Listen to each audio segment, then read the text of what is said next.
What's going on, everyone? Welcome back to Real Reds Talk, your authentic football fan channel made in Manchester. How are we all doing? It's the start of the week. It's Monday, and there's plenty of news to get into. The stuff about Erik Ten Hag, of course.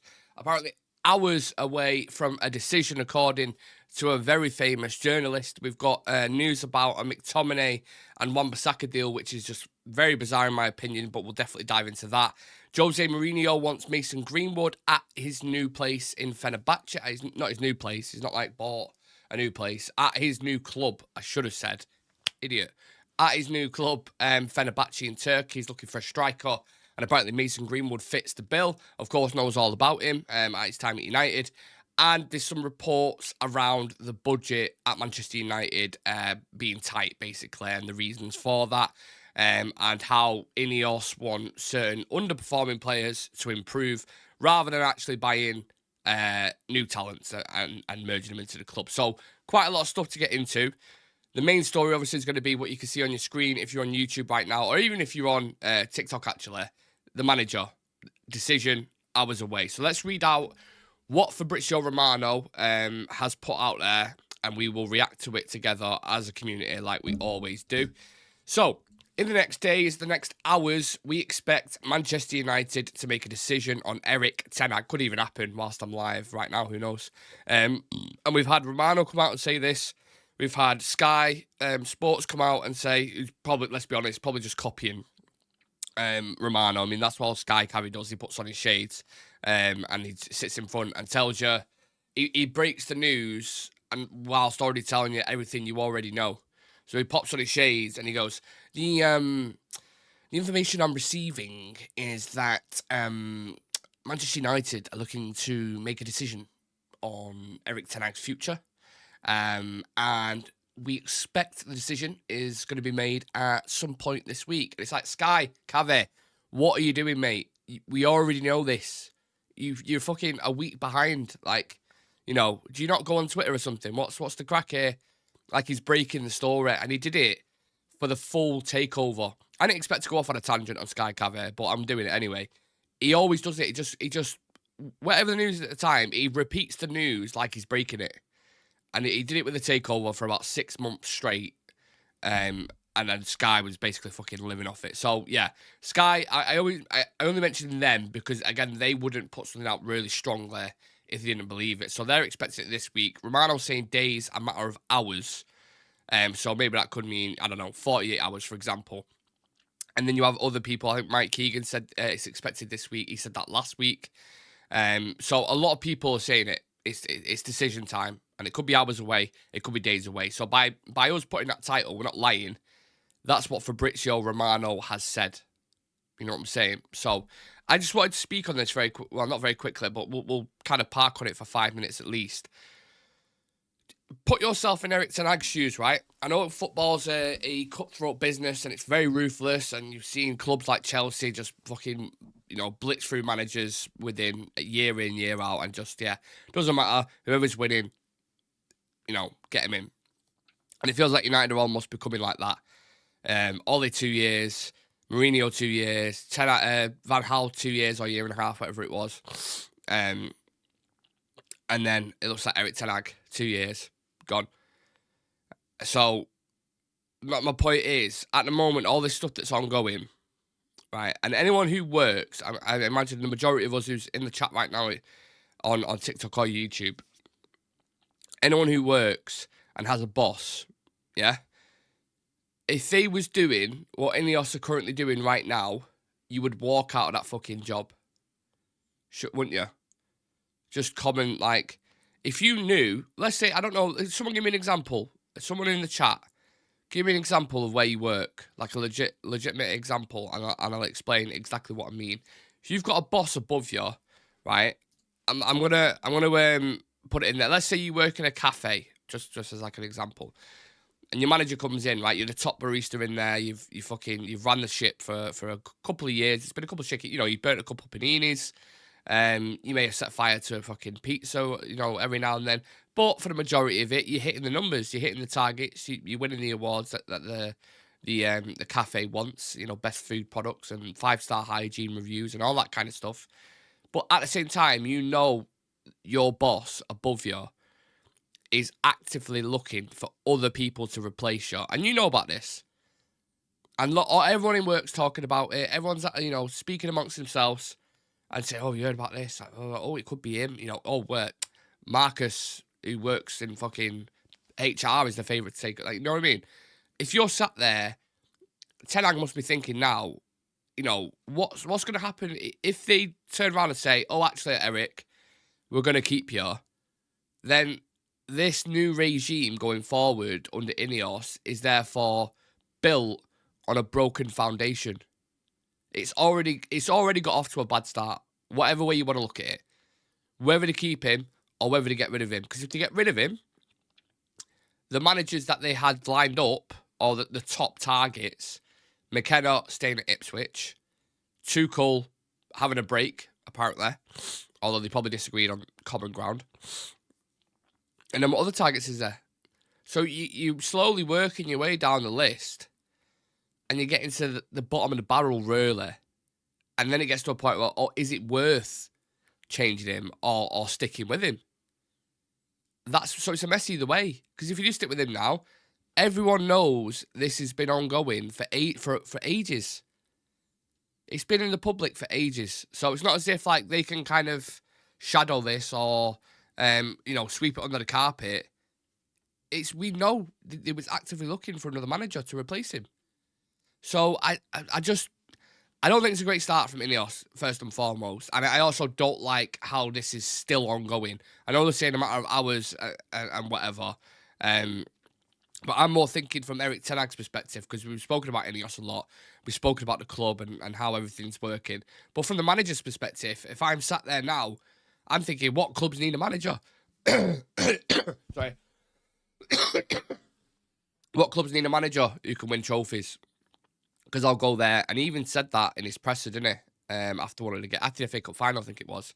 Look, if they don't want me, I'll go win trophies elsewhere, because everywhere I've been, I've won trophies. And that's a fact. That's an absolute fact.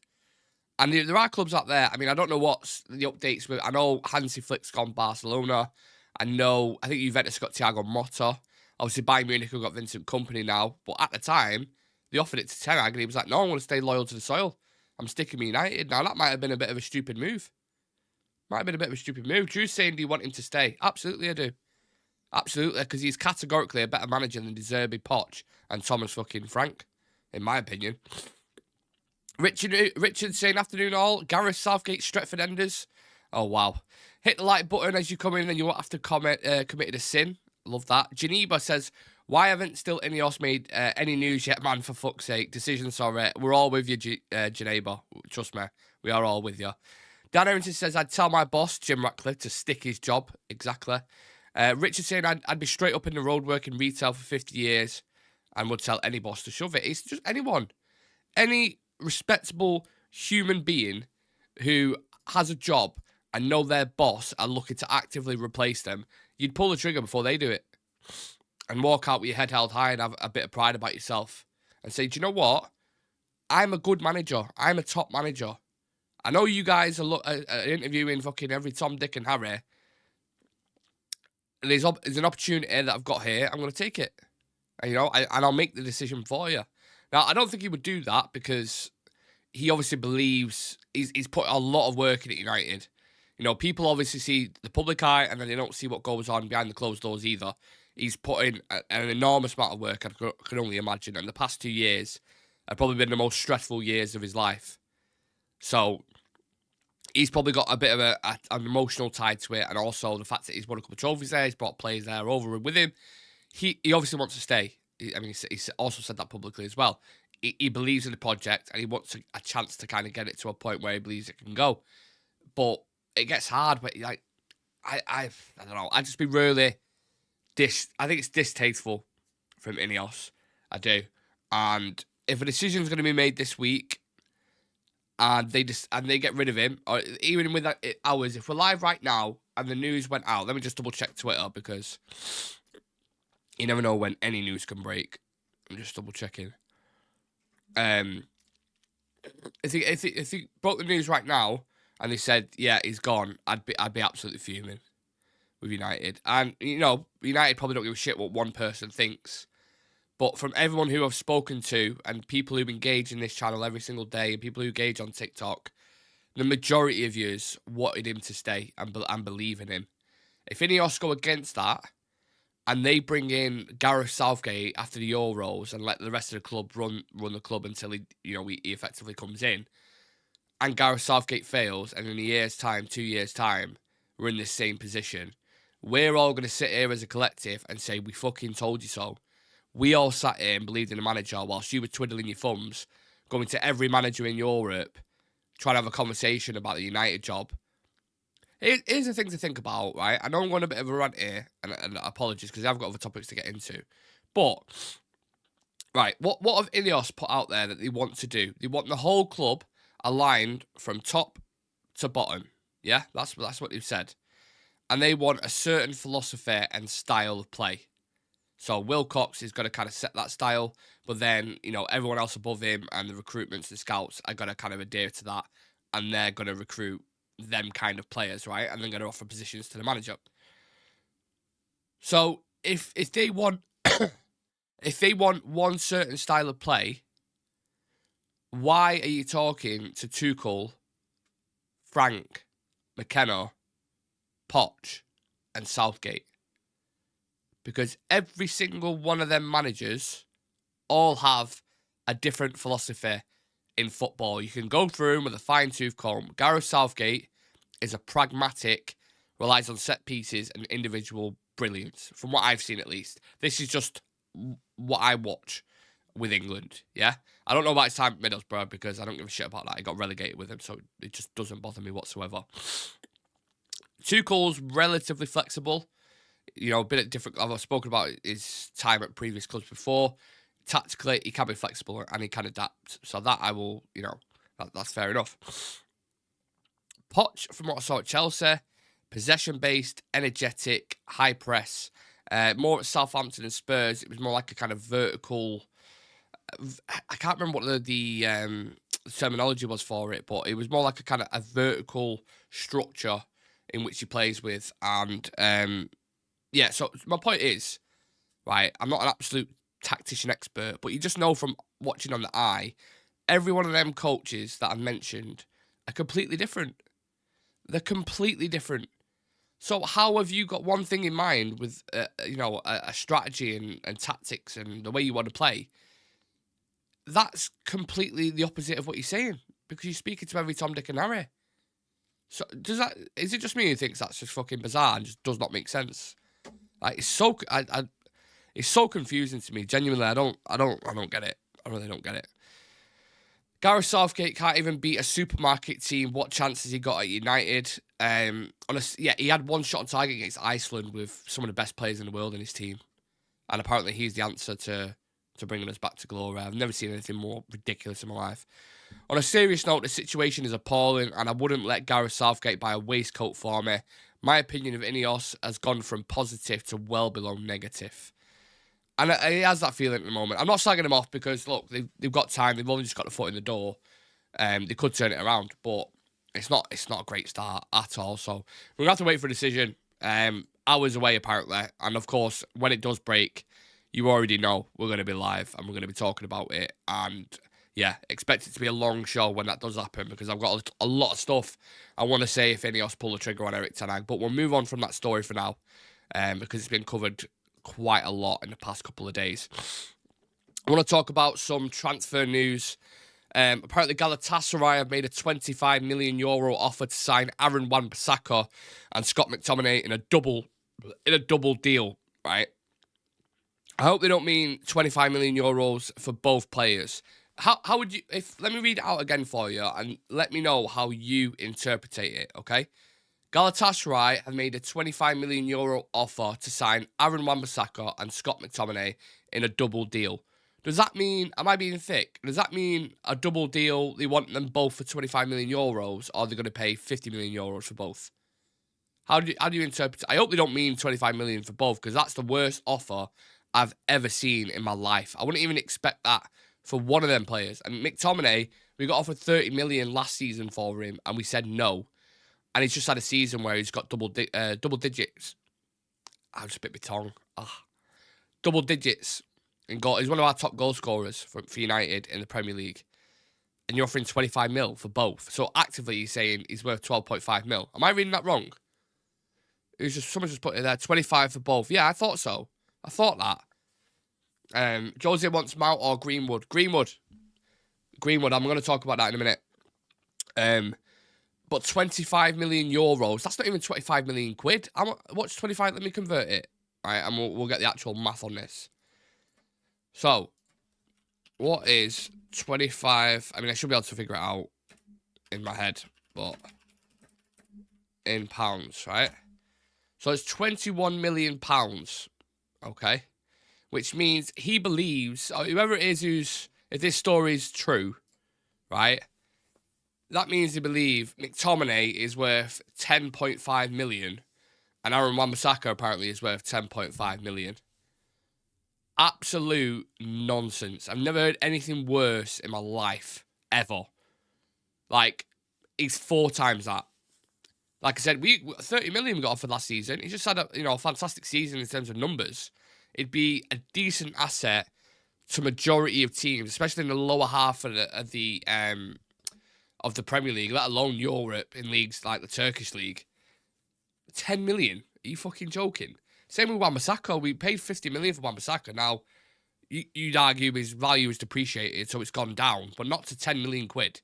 He's not lost 40 million quid in value. I'd argue 25 for Wan-Bissaka would be relatively low. I'd probably be looking around 30 million quid for Wan-Bissaka, at least, minimum. And then 40 for McTominay. So, if these are the kind of offers that are floating around the summer transfer window for our players, you're like, we might as well fucking keep all of it. No point selling them. Who are you going to buy for 25 million quid if you sell them to? Like, can you even get a player? I know, a lot of stuff coming out of France about Todibo for 20 million, but I think that's absolute nonsense. Nowadays, 20 million quid in football, what does it get you in reality? Unless you have a very, very good scouting system that can pick up your Julian Alvarez's, for example. I mean, Akanji, I think, was bought for 20 million quid. These kind of deals, sometimes it's an enigma in itself where you can find, gems. But you're not talking about 2 Premier League players who've played a lot of caps for United. Scored a lot of goals, McTominay, this season. Wan-Bissaka's had some decent performances and would also be an incredible asset to a lot of teams. In terms of defense, going forward, there's questions, no doubt about it. But defensively, he is 1v1. Is he the best in the Premier League? In Europe? Would we say, is that too far to go with Wan-Bissaka? Or would you guys agree with that? The best 1v1 defender in Europe. What do we think? Barry's saying Wan-Bissaka isn't that far off currently than Kyle Walker, in my opinion. Defensively, yeah, going forward is no. I know. Pep's kind of criticised Walker before publicly for not being able to do that role technically. To step into midfield. He's more of just a pure wing back who can overlap. He can't really underlap and tuck in. I don't think he's as good as Wan-Bissaka. I keep biting my tongue, man. Fucking hell. Because you see Walker against Vinicius Junior and Mbappe, he shuts everyone down. But Wan-Bissaka, likewise, I remember his game against PSG. He was great against Neymar and Mbappe when they were switching. He always had Sterling on lock when he caused problems for other teams. We brought him on in the final of the Carabao Cup final against St. Maximin, completely shut shit down. He came back from injury, hardly trained, played against Liverpool. I don't know if it was a league game. I think it was the FA Cup game, actually. And he started at left back against Mo Salah and shut him down as well. He is 1v1 is phenomenal, but going forward, that's where he really needs to improve. So, I'm sorry, 25 million euros, 10 million pound for McTominay, and 10 million pound for Aaron Wan-Bissaka. I mean, insert any kind of swear word you want to go for. Also, why would they want to go Turkey? Would they want to go Turkey? I don't know. I think they're both, 25, 26, not even in the prime yet. They won't be looking for a move to Galatasaray. They'll see that as a step back. So, in my opinion with Scott, I'd keep him as a squad player. Legit, I would keep him around a squad player. I think he's at least earned that with the numbers he's putting up this season. I wouldn't start him, but the last 25 minutes of a game, no problem, issues with that whatsoever. We'll have to sell a lot of players anyway and buy a lot of players, so I have no issue with keeping him. Wan-Bissaka, I'm open to it, but only if the right offer comes in. If 30, 35 mil comes in, I'll take it. And then go, Jeremy Frimpong's release clause is what, 35, 40 mil? No brainer for me. But don't be accepting fucking 10 million quid for both of them individually. That's ridiculous. Eric Ten Hag glad questioned Ineos. I think Lucky Singh saying he's glad Eric Ten Hag questioned Ineos. Charlie Mom said we might be desperate, but not that desperate. Exactly. I'd love to see Wan-Bissaka at centre-back. Doesn't have to push forward, but his one-on-one defending is second to none. The thing is, he goes down a lot. Like, he slide tackles quite a lot. And what was that game he gave the penalty away? Was it the Chelsea? No, Dallo gave the one in the Chelsea game. And there was one around that time where Wan-Bissaka gave one as well. I can't remember what it was. What game was it? Someone will know. I'm going to rely on you. Got Liverpool. Was it Liverpool? Yeah. And he gave the penalty away. Thank you, Tactic. Always with the knowledge. And that's why it just, as a centre-back, he'd worry me. He dives in way too much. As a wing-back, it works. That's fine. But, yeah, I circle back to it. I don't know why they would want to go to Turkey.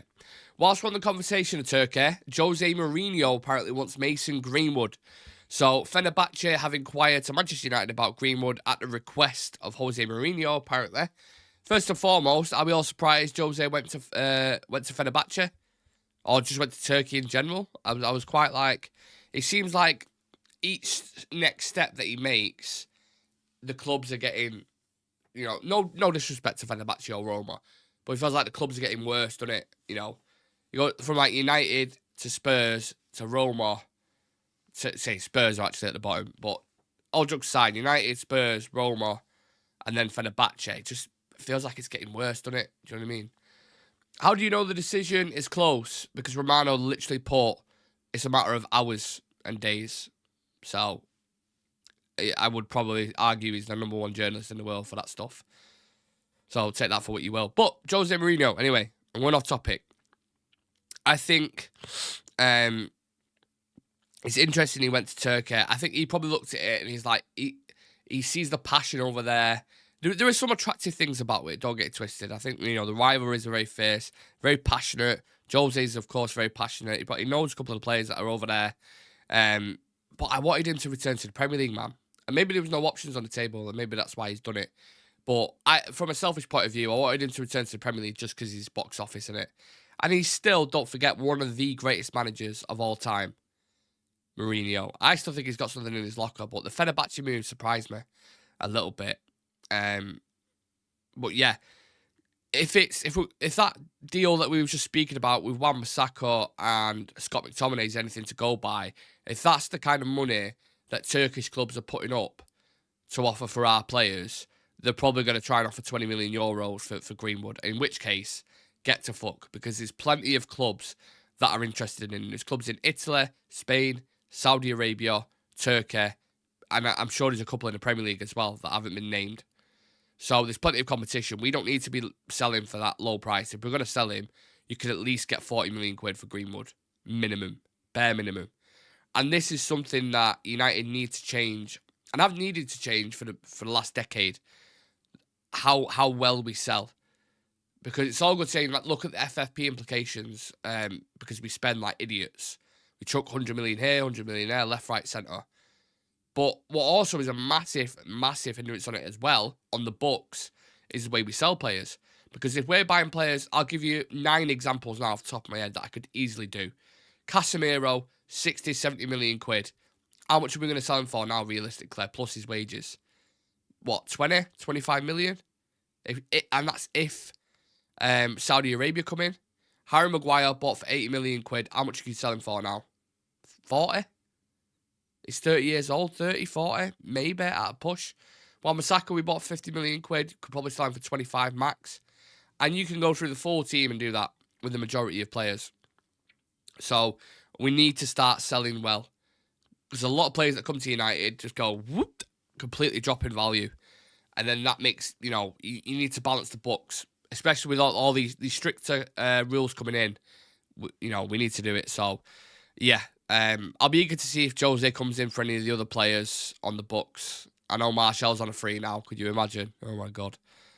Fenerbahce coming to Jose and saying, yeah, we're looking at this player on a free. Martial, what do you think? And they'll just go like, shut up.